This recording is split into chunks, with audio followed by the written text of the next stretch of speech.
Welcome to संसार green. आज की वीडियो भारतीय औषधियों के बारे में है। वैसे हर्ब्स जो आयुर्वेद की दुनिया में तो बहुत जाने माने हैं और हमारे आसपास ही उगते हैं, पर हमारी अज्ञानतावश हम उन्हें घास समझ लेते हैं। ये ज्ञान पूरी दुनिया के लिए विरासत है, तो फिर हम हमारे अपनों में क्यों ना बांटें। हम शुरुआत करते हैं भूमि आंवला के पौधे से। इनका वैज्ञानिक नाम फाइलेंथस निरूरी है। आम बोलचाल की भाषा में इन्हें डुकोंग अनाक, बहुपात्रा, तामालकी और संस्कृत में भूमि अमलाकी कहा जाता है। इसका पूरा का पूरा पौधा ही औषधि होता है। अगर आप पत्तों को पलट कर देखेंगे तो आपको छोटे छोटे आंवला जैसे फल इसमें नजर आएंगे। ये पौधा च्यवनप्राश का भी मुख्य इंग्रेडिएंट यानी सामग्री है। पौधा छोटे आकार का होता है, आमतौर से घास के तौर पर ही आपके गमले में उग आता है। अगर आप इसके औषधीय गुण जानेंगे तो चौंक जाएंगे। इनके पत्तों से निकाला गया रस रैसिज या बॉयल यानी कि घमौरी पर लगाने से बीमारी ठीक हो जाती है। घमौरी के दाने बिल्कुल ही खत्म हो जाते हैं। इसके अलावा इसके रस को टॉनिक के तौर पर इस्तेमाल किया जाता है। इट इम्प्रूव्स स्टेमिना वाइटलिटी, यानी कि यह आपको ताकत देती है। यह बहुत अच्छी औषधि है। आयुर्वेद में इसका बहुत ज़्यादा महत्व होता है। इसके फल आंवले के जैसे दिखते हैं, इसीलिए, और ये आंवला बहुत छोटे आकार का होता है। ज़मीन से 25 से 35 सेंटीमीटर तक ही इसकी हाइट होती है, इसीलिए इसका नाम भूमि आंवला है, यानी कि भूमि आमल की है। अगर अब आपके आसपास या आपके गमले में यह पौधा दिख जाता है तो उसे यूं ही घास समझकर ना फेंकिए, बल्कि इसका उपयोग कीजिए। दूसरी घास पुनर्नवा या कुल्फा है। इसका वैज्ञानिक नाम बोरहैविया डिफ्यूज़ा है। इसे स्प्रेडिंग हॉगवुड के भी नाम से जाना जाता है। अपने नाम के अनुरूप ये पूरे शरीर को फिर से युवा बनाने की क्षमता रखते हैं। ये वाइगर और वाइटलिटी से भरपूर होते हैं। यह पाचन तंत्र को दुरुस्त करते हैं और हृदय रोग से भी आपको मुक्ति दिलाते हैं। पुनर्नवा में एनीमिया से लड़ने की ताकत होती है। हर्निया का भी इससे इलाज हो जाता है। इसके अलावा स्वास्थ्य संबंधी सभी बीमारियां इसके खाने से दूर हो जाती हैं। यह आपके शरीर में लिपिड और कोलेस्ट्रॉल को भी नियंत्रण में रखता है। आपकी किडनी के फंक्शन को इम्प्रूव करता है। यूरिया और क्राइटिनिन के सेक्रेशन को कम कर देता है, जिससे कि किडनी की सेहत बहुत ही अच्छी हो जाती है। जॉन्डिस के भी इलाज में इसका बहुत व्यापक स्तर पर इस्तेमाल होता है। यह जॉन्डिस को ठीक करने की क्षमता रखता है।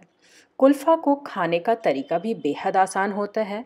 बंगाल में लोग आमतौर से इसके गुणों से वाकिफ़ होते हैं और इसको साग के तौर पर खाते हैं। बिहार, ओडिशा, झारखंड जैसे राज्यों के लोग भी इसके गुणों से बहुत हद तक परिचित हैं। पर अब समय है कि पूरी दुनिया इसके हेल्थ बेनिफिट को जाने और इसका साग के तौर पर इस्तेमाल करे।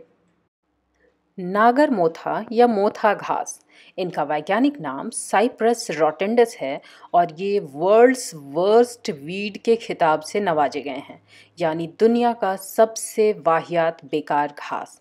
पर यह बाकी दुनिया के लिए, हम भारतीय इनके औषधीय गुणों से परिचित हैं।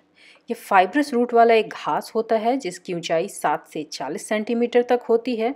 इसमें बीज भी होते हैं, रूट से भी ये फैलता है। ये बहुत तेज़ी से फैलता है, शायद इसीलिए लोग इसे बुरी घास मानते हैं। इसे मुस्ता या नट ग्रास के भी नाम से जाना जाता है और इनसे तेल निकलता है। इनकी फाइब्रस रूट्स में नट्स जैसे गांठें होती हैं जिनसे तेल निकलता है। ये तेल आयुर्वेद में दवा के तौर पे व्यापक स्तर पे इस्तेमाल होता है। बुखार, डायरिया, पेट की सभी बीमारियों के लिए, इसके अलावा डायबिटीज़ को ठीक करने के लिए और मेंटल डिजीज़ यानी कि मानसिक बीमारियों को नियंत्रण में लाने के लिए भी मोथा या नागर मोथा घास का उपयोग किया जाता है। तो जो इसके गुण और फायदे जानते हैं उनके लिए यह वाहियात घास तो कतई नहीं है। अब बारी भृंगराज की। इसे भंगेरी भी बोला जाता है, पर अंग्रेजी में इसे फॉल्स डेजी के नाम से जानते हैं। इसके फूल आकार में छोटे लेकिन डेजी जैसे ही दिखते हैं। भृंगराज के तेल का नाम आपने जरूर सुना होगा, आप उसके उपयोग से भी परिचित होंगे। भृंगराज का पाउडर भी आजकल मार्केट में खूब बिकता है, क्योंकि पूरी दुनिया इनके गुणों से वाकिफ़ है। आमतौर से भंगेरी की 3 किस्में होती हैं और इनमें 3 अलग रंगों के फूल आते हैं, वाइट, येलो एंड ब्लू, यानी कि श्वेत भंगेरी, पीत भंगेरी और नील भंगेरी। दूसरे देशों में इसे वंडर हर्ब के नाम से जाना जाता है। पूरी दुनिया जानती है कि ये लॉन्ग, सिल्की, स्ट्रॉन्ग हेयर के लिए सबसे अच्छी दवा है। भंगेरी को तमिल में कृष्णलंकनी, बंगाली में केसूरिया, मलयालम में कन्नूनी और गुजराती में भंगारो नाम से जाना जाता है। यह एक क्रीपिंग हर्ब है जो 3 मीटर तक भी फैल सकती है। देखा आपने, इसी तरह से यह बालों को भी प्राकृतिक रूप से काला कर देते हैं। थोड़े से रस को रगड़ने मात्र से उंगलियां काली हो गई हैं। ये सिर्फ हेयर वाइटलाइजर नहीं है, बालों को रंगने या बालों की ग्रोथ के लिए ही इस्तेमाल नहीं होते हैं। जो भंगेरी का तेल होता है वो स्किन डिजीज़ को भी ठीक करता है, सिर दर्द में भी आराम दिलाता है। इसके अलावा मेंटल सिकनेस या वीकनेस जिन्हें होती है उनके लिए भी ये बहुत अच्छा है। यह कफ दोष नाशक होता है, आँख की बीमारियों का भी इससे इलाज होता है और ये एक भूख जगाने वाली बूटी है। इसीलिए आजकल ये सूखे फॉर्म में यानी ड्राइड फॉर्म में भी बाजार में बिक्री के लिए उपलब्ध होता है। चंगेरी, खटकल या सॉरेल, सॉरेल को उड सॉरेल भी बोला जाता है और इसे ऑक्सैलिस के भी नाम से जाना जाता है।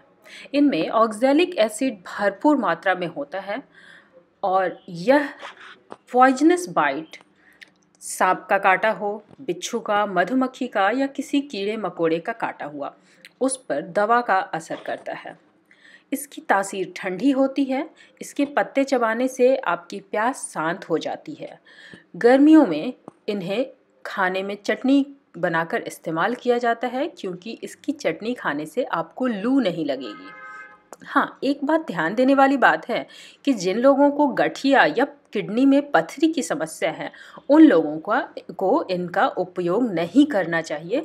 चंगेरी या खटकल को नहीं खाना चाहिए क्योंकि ऑक्सैलिक एसिड की उपस्थिति के कारण ये उनकी समस्या को बढ़ा देगा।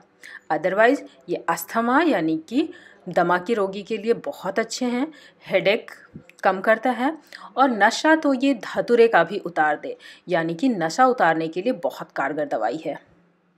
दूधी घास या मिल्कवीड ग्रास, इनके पत्तों से निकला हुआ रस वार्ट यानी कि मस्सों पर लगाने से वो जड़ से खत्म हो जाते हैं। इतना ही नहीं, इनकी जड़ को चबाने से डिसेंट्री की समस्या खत्म हो जाती है। इतना ही नहीं, दूधी घास का उपयोग स्वेलिंग, रैसेज, कफ, बुखार और अस्थमा यानी दमा की बीमारी को ठीक करने के लिए भी किया जाता है। और ये हमारी वीडियो का अंत हो सकता है, भारतीय जड़ी बूटियों का नहीं। हमारी ऐसी वीडियोस आगे भी आती रहेंगी, तो हमारी वीडियोस को लाइक करें, शेयर करें, कमेंट करें। Thank you for watching.